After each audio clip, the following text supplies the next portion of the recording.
Magandang araw mga kaitlog. Sa ngayon po, wala po tayo sa ating farm.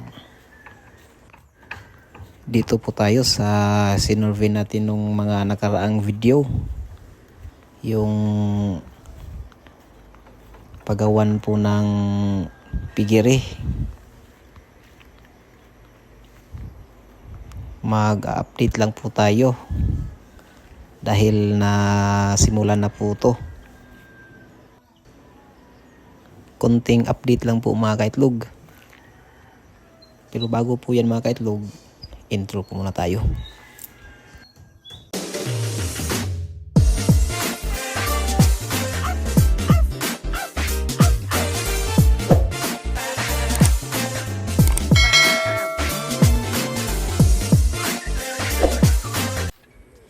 Dito po muna tayo mga kaitlog sa baba. Yan po yung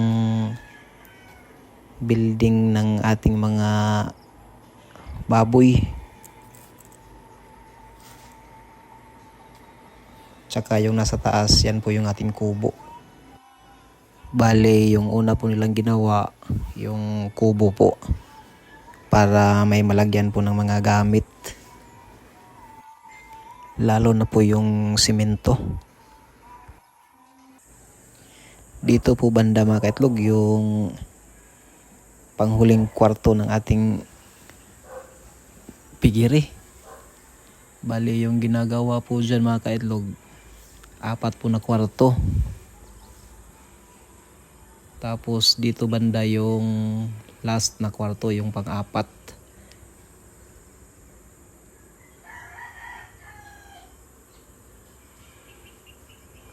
Ito na po yung boundary ng ating lupa. So may space lang po ng konti para boundary na po ng ating lupa.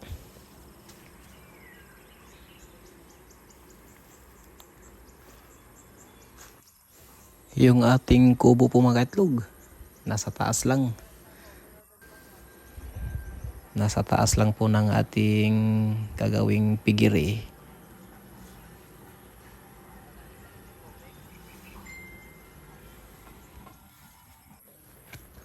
Ito po yung ating magiging daanan mga kaitlog. Papunta po sa ating kubo. Bali yung kubo po natin, dyan po ilalagay yung ating mga feeds. Tapos nasa baba lang po yung ating pigiri.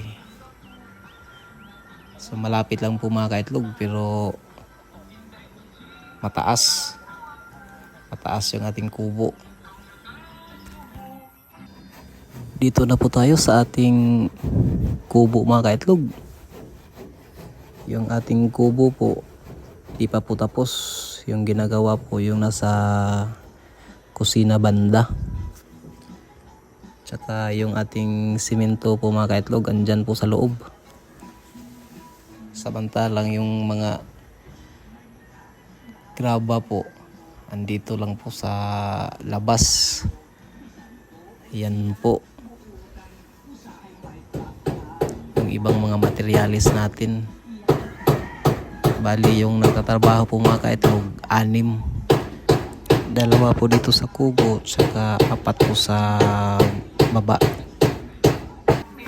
Yung ating area po mga kaitlog, medyo malayo po sa mga bahay-bahay.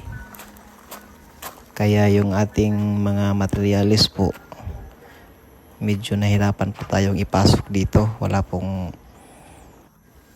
magandang daan. Kaya nahirapan po yung ating nag-deliver. Buti na lang po nilinisan nila bago po pinadaanan. So yun lang po yung ating update mga kaitlog. Salamat!